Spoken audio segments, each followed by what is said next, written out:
भगवान विष्णु के अवतार श्री राम का नाम कौन नहीं जानता है।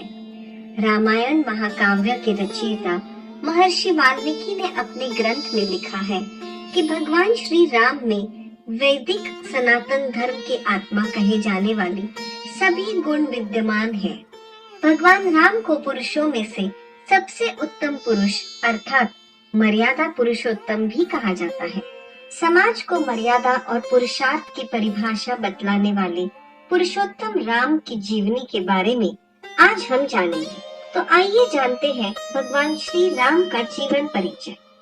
ब्रह्मा विष्णु तथा महेश में से भगवान विष्णु ने संसार की भलाई के लिए कई अवतार लिए हैं।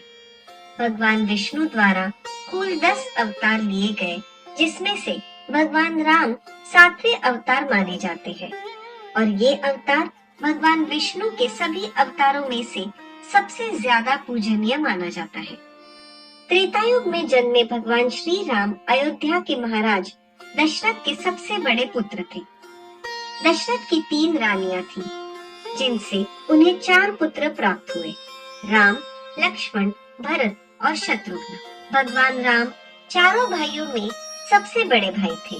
भगवान राम की माता का नाम कौशल्या, भरत की माता का नाम कैकेयी तथा शत्रुघ्न और लक्ष्मण की माता का नाम सुमित्रा था। भगवान राम का विवाह मिथिला नरेश राजा जनक की पुत्री माता सीता के साथ हुआ था। विवाह के पश्चात भगवान राम को राजा दशरथ ने रानी कैकेयी के कहने पर 14 वर्ष के लिए वनवास पर भेज दिया था, क्योंकि एक वचन के अनुसार कैकेयी राजा दशरथ से कुछ भी मांग सकती थी। तो रानी कैकेयी ने दासी मंदोदरी के उकसाने पर भरत को अयोध्या का राजा बनाने और राम को वनवास देने की इच्छा जताई और पिता की आज्ञा का पालन करके भगवान राम सीता और लक्ष्मण के साथ वन की ओर चले गए। वनवास के दौरान भगवान श्री राम ने वनवासी आदिवासियों और आम जन को पुरुषार्थ का पाठ सिखाया व उनको जीवन जीने का सही मार्ग दिखलाया। उन्होंने कई संतों और उनके आश्रमों को राक्षसों, दैत्यों को आतंक से बचाया और उसी दौरान पत्थर की मूरत बनी माँ अहिल्या को फिर से जीवित नारी बनाकर उस श्राप से भगवान राम ने ही उन्हें मुक्ति दिलाई तथा 14 वर्ष के वनवास के दौरान जब रावण ने देवी सीता का धोखे से हरण कर लिया, तब भगवान राम ने अपनी पत्नी सीता का कई वर्षों तक वियोग सहा।